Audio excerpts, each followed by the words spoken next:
Okay, so I want to talk a bit about the Mike Tyson versus Jake Paul event. I'm reluctant to even call it a boxing match. Technically, it was a boxing match, but yeah, it was disappointing. Although for me, not overly surprising. Honestly, I didn't take it seriously initially because I thought this is a circus, and I think that in the event it just didn't play out the way a lot of people maybe anticipated. But in the end of the day, what we had was a 58-year-old man against a 27-year-old man, and it just physics doesn't discriminate. I think a lot of people were looking at this and hoping they would see a bit of the old Mike Tyson, Kid Dynamite, baddest man on the planet, all of that, and it just wasn't that. In truth, it was slightly sad to behold. But there is a lot of talking points around this one. Firstly, I have to say a word about the main undercard because those fights really were worth watching. I logged into Netflix at 1 a.m. I currently have an account. Don't always have it, but I have it at the moment.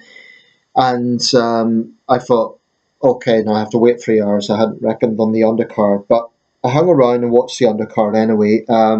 So super middleweight, Neeraj Goyat defeated Winterson Nunes of Brazil, India versus Brazil. Um, then at welterweight, Mario Barrios, Abel Ramos, two Mexican guys, and that was a real war. I only saw a bit of that though because I was switching between it. Then at lightweight, in women's boxing, Katie Taylor of Ireland defeated Amanda Serrano of Puerto Rico.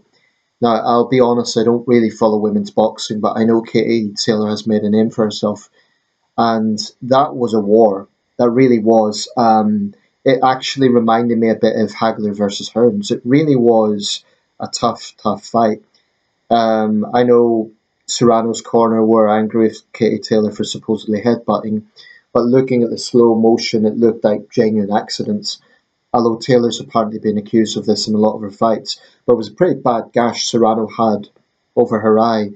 But both women really gave their all at that. I mean, that was a real war. That really was a fight.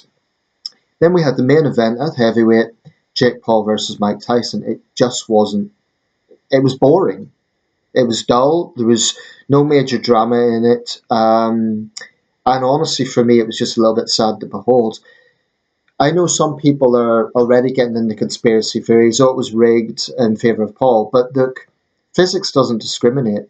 It doesn't matter how good someone once was. At 58 years old, in life that's not that old, but in boxing it is. And Tyson's not the only fighter to have went on well in his 50s. Um, Roy Jones Jr., who was on commentary, has his last fight, I believe, was 2023, and he's a similar age to Tyson. Evander Holyfield fought in his early 50s. Who else do we have? Bernard Hopkins. Now, I wouldn't say it should be just made illegal after a certain age. It should be down to the individual. Some people have genetics where they can go on longer. But really, when you get a man who's 58, there's something wrong with Tyson's knee. He was like dragging it a bit. Um, but it was what it was. I'll be quite honest. I thought Jake Paul was going easy on him. That's the truth. I thought that he knew if he knocked Tyson out, and I think there were several points easy he could have done that. He would be vilified, for doing that to a legend. I always thought Paul's not going to get any credit no matter what happens because if he wins, which he did, he gets no credit for that because he beat a much older fighter. If he loses, then he was beaten by a real fighter.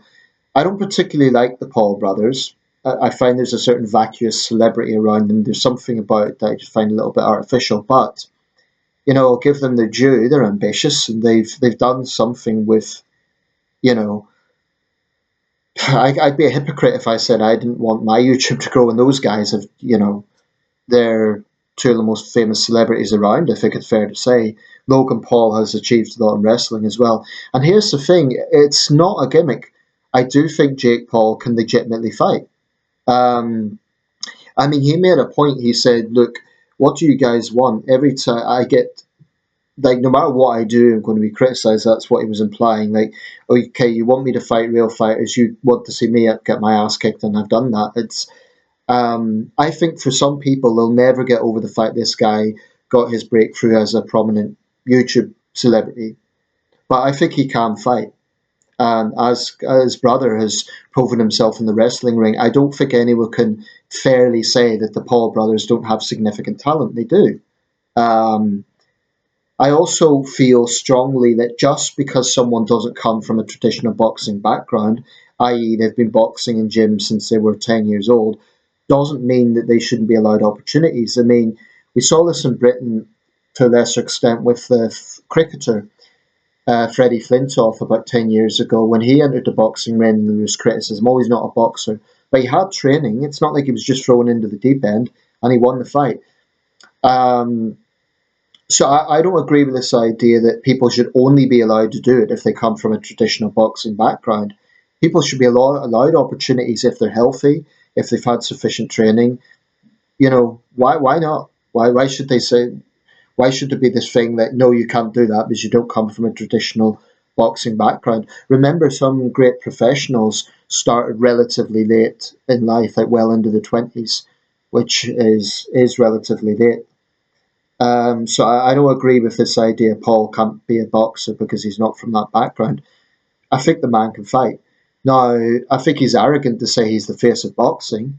Beating a 58-year-old Mike Tyson is one thing, but Canelo in his, at this age, I don't think so.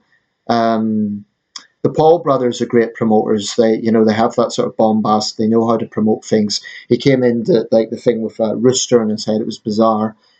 Um, I have to say his victory speech was very classy. He gave all the credit to Tyson, called him a living legend.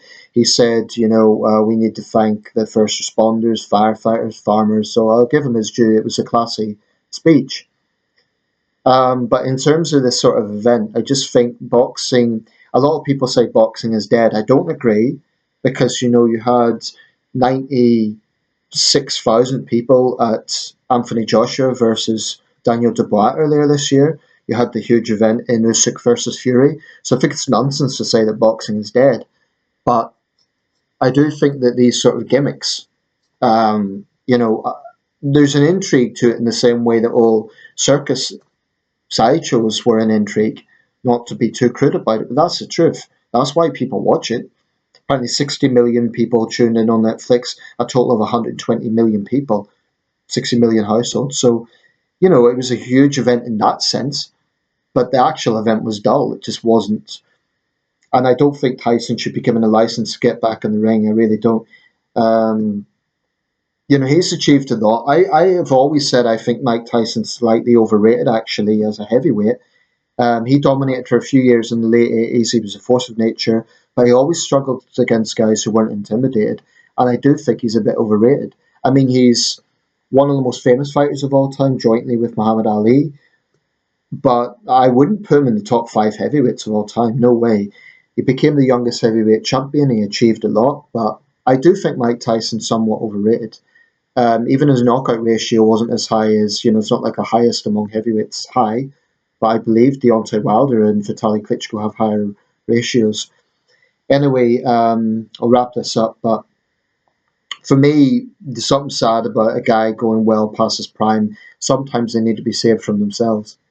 And I just don't think there would be anything honourable or glorifying to see Mike Tyson back in the ring professionally. And as for Jake Paul, he hasn't done anything more than Kevin McBride and Brian Nielsen, who actually beat Tyson when he was still relatively young and still somewhat dangerous. I mean, Kevin McBride and Brian Nielsen deserve a lot more attention than Jake Paul. Boasting about beating Tyson, yeah, he's 58 years old, so it was a classy speech he gave post-fight, but I wouldn't be too braggadocious about it because people will rightly say, well, could you have done this in the 2000s? Jake Paul's talented, but I'm not sure if he's that talented. And to say he's the face of boxing, it's arrogant. I don't agree with that at all. He's a good businessman, he's a good promoter, and he has skills, but to say he's the face of boxing, no. That's probably either Canelo or Naoya Inoue, someone like that, but I wouldn't say it's Jake Paul. Let me know your thoughts.